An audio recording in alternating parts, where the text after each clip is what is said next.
We are live. Welcome back to Coffee with Crainer. I am here today with Cesar Arazian from Team Goran. He's a realtor, was also a top producing car salesman for multiple companies a few years ago, and then became a realtor. He was awarded top agent by transactions, top agent by volume, the Pitbull Award, Rookie of the Year award from Team Goran just this past year in 2022, which is phenomenal. And you've only been in the business as a realtor for what, 2 years now? 18 months. 18 months, and swept the floor and is back-to-back top producer for Team Goran. I'm excited to have you on to talk about real estate and also being an automotive sales consultant, and how those two are related and what the success has looked like in both careers, and for those that are watching, just to get some advice on those career paths. So Absolutely. we're gonna have a great conversation.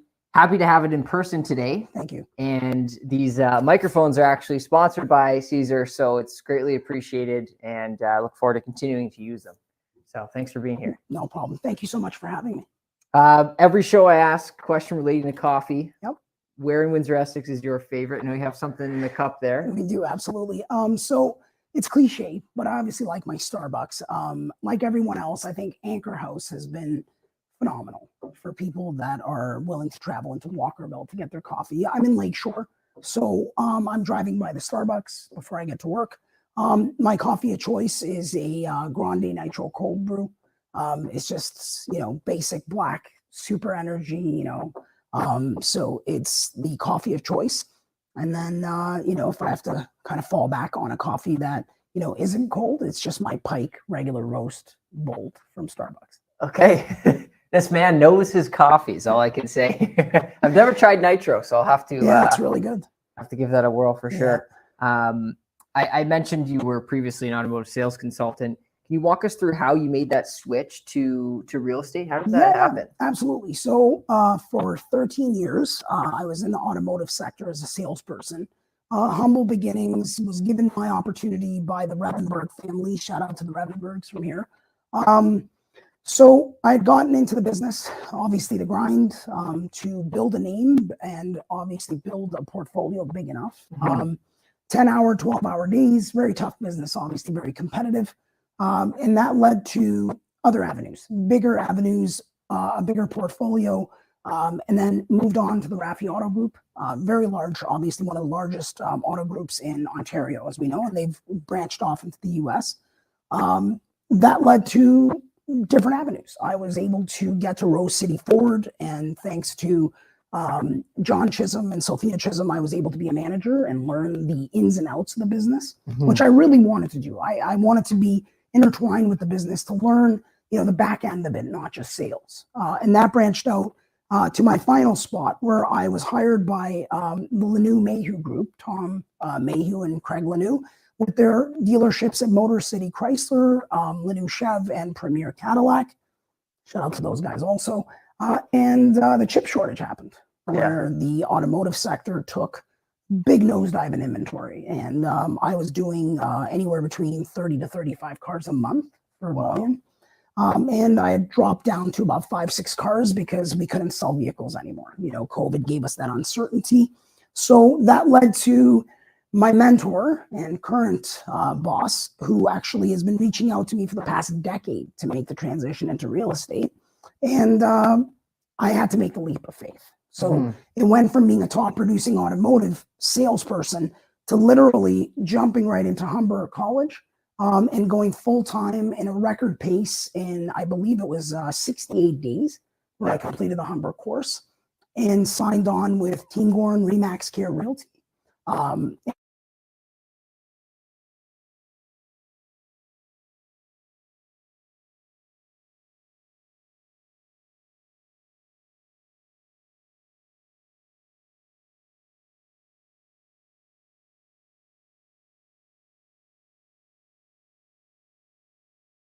Like to actually, I had a promise, and I fulfilled that promise to my now mentor, and it's obviously been a fruitful relationship. Yeah. And in my first year, he's mentored a bunch of agents, but it's proud for me to be able to say that I landed 50 plus transactions built a very strong base in my first year, and I'm super happy about it. What was your first year? What was the toughest part? Just, the learning curve of new business. And I know that we talked about this prior between you and I about, what it is that gets you to that next level. It's nurturing clients. It's a longer sales cycle. In automotive, someone can come into a dealership and have a lease program that you're able to get done within 30 minutes. Mm-hmm. They walk in, they're looking at a truck lease, and the payment's posted, so it's pretty simple. It's a big ticket item, don't get me wrong, but with real estate, you're dealing with the largest financial transaction somebody is taking on in their life. So it takes more, it takes more guidance. It takes time to bring them to the winning path, to coach them, to explain to them the processes, to have an amazing communication level, to be able to get them to buy or sell real estate. So that part was a little bit of a struggle, that instant gratification to a longer sales cycle. Does it require more research on your end? 100%. Compared to automotive? Absolutely. We're talking about, more legalities involved in real estate. We're talking about land titles, properties, types of properties, commercial, residential, all the legalities and the contracts, all the documents that have to come together compared to one purchase and sale agreement on an automotive transaction. Mm-hmm. And what would you say are some similarities between cars and houses when you're selling them? So again, a lot of people say sales is sales, right? I mean, ultimately you have to close a transaction, but I think that being that it's a sales related field, that would be the only similarity. I can't see much more being similar other than it being a sales role. But in terms of real estate, you're truly an advisor. You're truly a confidant. You're somebody who is literally, guiding that person, holding them by the hand from the beginning to the end of the transaction. So it's sales, but again, there's different facets to it. There's more of a process to it, and you're 100%. really walking the client from start to finish. Absolutely. And the process is much longer than cars, right? Absolutely. Like if you were turning around, you said 30 to 35 vehicles a month. Correct. Sales were just happening on the day, right? It built up to that though. Originally, there was much more of a grind, right? I mean, people had to trust you.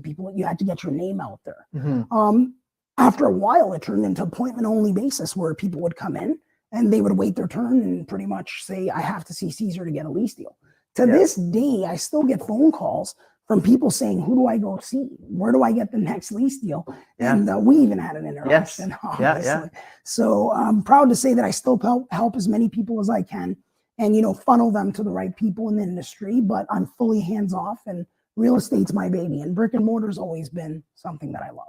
Yeah, and I want to talk about that. I recently purchased a car, and you helped me tremendously with that, and just shows the type of person that you are. Sure. Why did you do that, and why you do that for others?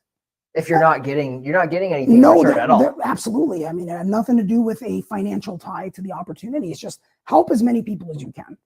Be as good of a person as you can, right? I mean, and it's all going to be karma related. It's all going to come back tenfold. Yeah. And that's what I've learned in life, is that the more that you can assist and guide people, the better person that you are, the more people are going to trust you ultimately. Yeah, for sure. It's huge. I mean, it shows, I think, for those people that you're helping, they want to help you in the future as well, right? So like you said, it comes back. There's that, good karma that comes from it. 100%. For sure. And I think the same way. Going a little bit back to cars and selling properties, how have you adapted those sales strategies? We talked about how the process is a bit longer. How are you adapting that now, being in the role? So in regards to adaptation, I mean, like I said, the learning curve is, at this point, we're always learning, right? I mean, real estate is the type of opportunity where I know people in the industry for 30 to 40 years. I'm sure they're watching the live feed. They'll attest to this, that they're always learning. There's an always never-ending learning curve in real estate. With automotive, I felt like it was very much so. When you get to the pinnacle of the game and you understand your processes, it's just very repetitive.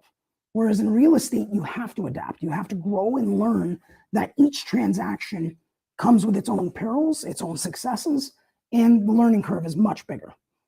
So I feel like, I've adapted in the sense that I've become a better salesperson. I've become a better nurturing salesperson. And I've learned that, in that long haul process, it's not just about selling real estate, right? It's about guiding the client to the right property as a buyer and getting them the most for their transaction, selling their property, right? And that's what gives you a better name and brand, is that they know that they can trust you. And if you can adapt to be that guidance, that, that light for them to be able to follow, I feel like you're going to have longevity in your career. Is there somebody that you entered the career 18 months ago and I would imagine you had little to no knowledge of how to sell real estate. You've never done it before. Absolutely. Was there somebody you worked closely with that was a mentor to you, that has guided you a little bit? Because it's the same thing in my career. Absolutely. So we at Team Goran RE CARE Realty have a immense roadmap. So when you get in there, there's an onboarding process. Once the onboarding is complete, you then take on the mentorship program where you become a mentee to one of the top producers. My mentor was Daniela Matic. Big shout out to Daniela. Thank you for all your help. And of course, Goran.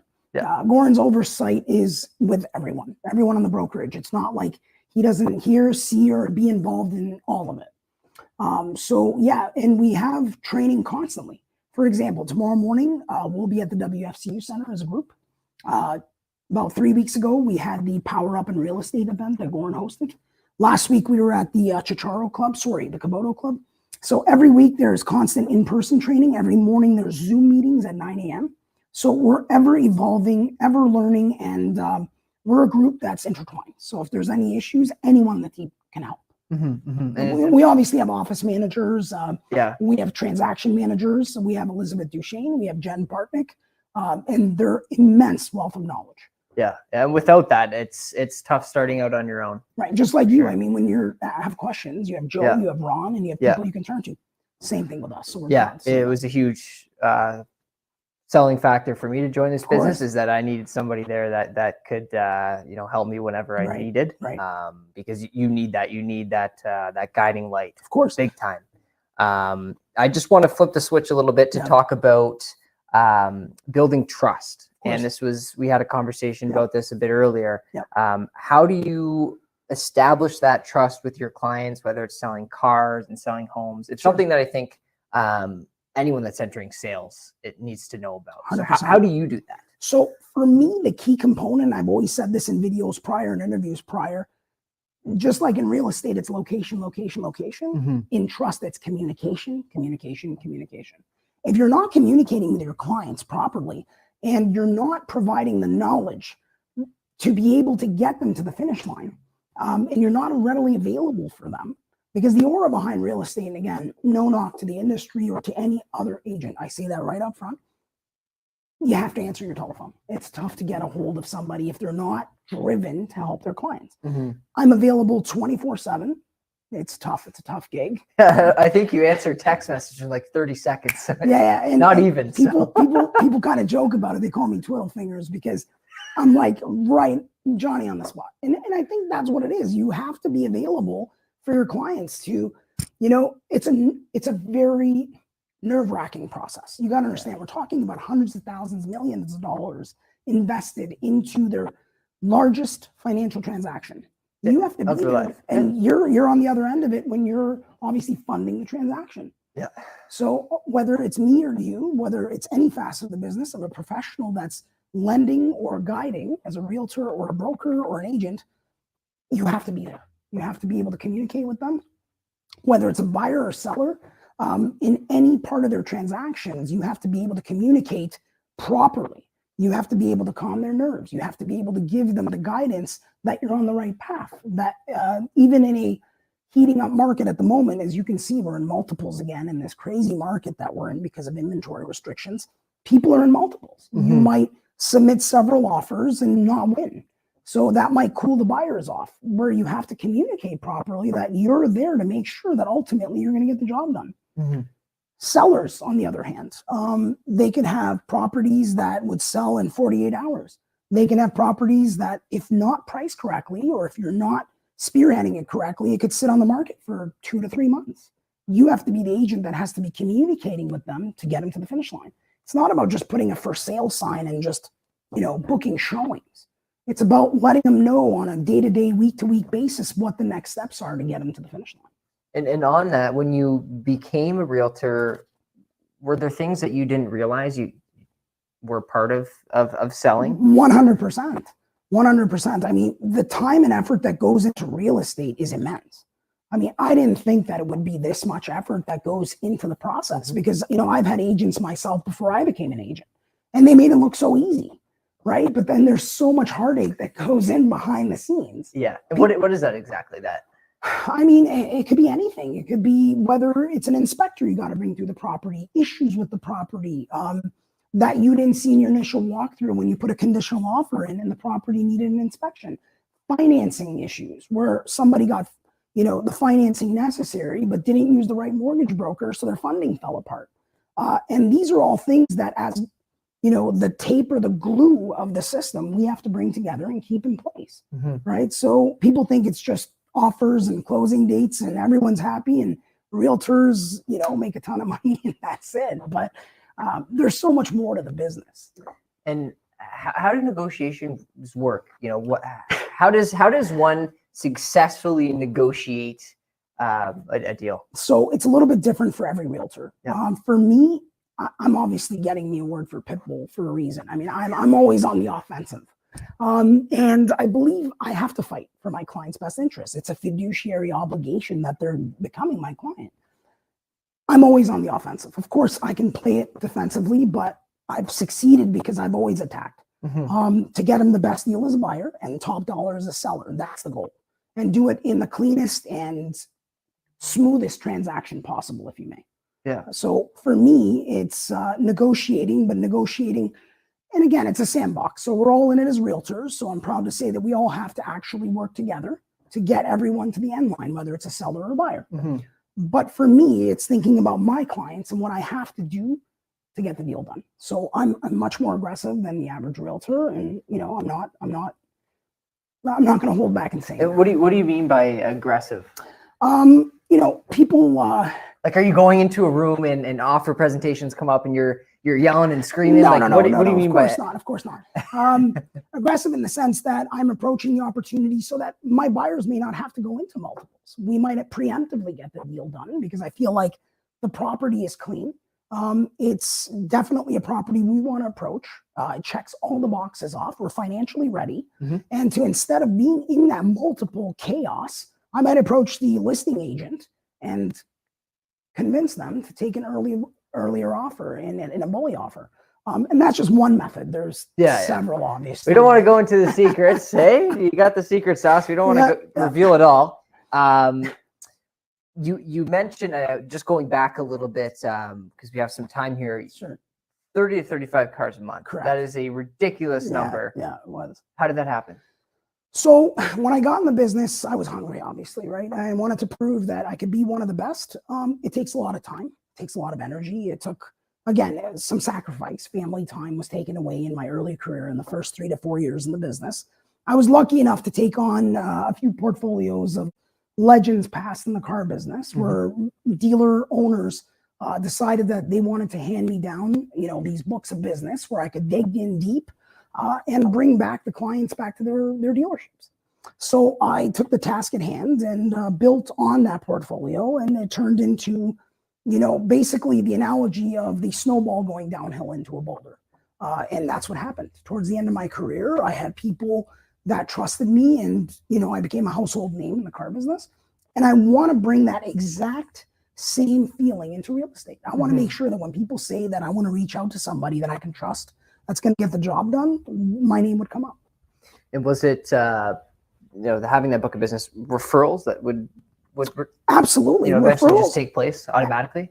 Absolutely. It turned into a network of people where, you know, they would refer, and then that referral base would grow like, you know, leaves and branches on a tree. And in Windsor being such a small town, obviously, and very tight knit, once something good happens, it spreads. And if you're going to do well, you're going to carry that, you know, that aura of he's amazing, go see him. That's why trust is so important. Of course. And that ties right back into the trust. Yes, absolutely. Yeah. I want to leave off with just some general advice.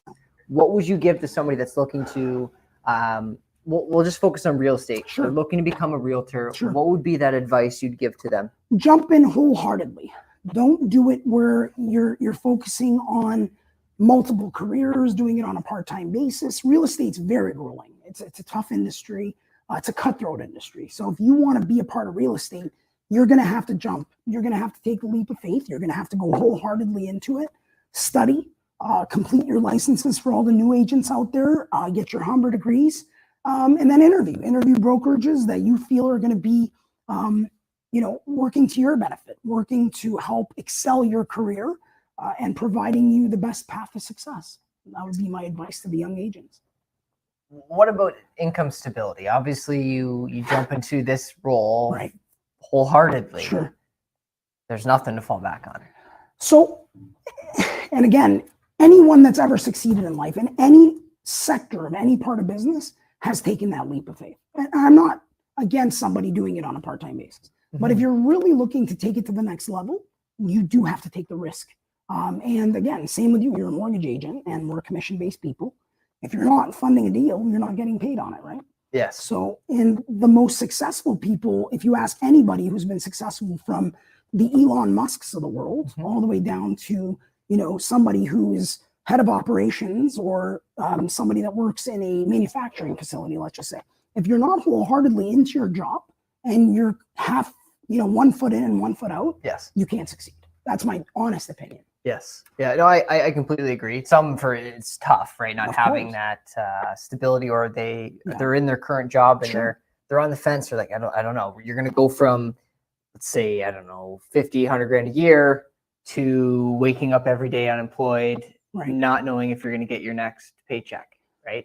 I can assure you that if you look at it from both sides of the fence, the people that made the jump, that have the willpower and the ambition to succeed, are going to so much quicker than the worry of what ifs. Yeah. The what if world is the death of all success. I think we'll leave it at that. The what if world is the death of all success. Okay. Is that your line or is that? It is. I don't okay. Maybe it's trademarked. Who knows? But Cesar, thank you so much for taking the time. It's a pleasure. This was fantastic. Those that are watching and watching after the fact, thank you. You can visit coffeewithcrainer.com for all the episodes and to watch this. Be sure to like and share, and make sure for your real estate needs, you contact Cesar. He'll get the job done. Thanks, everyone. Talk soon.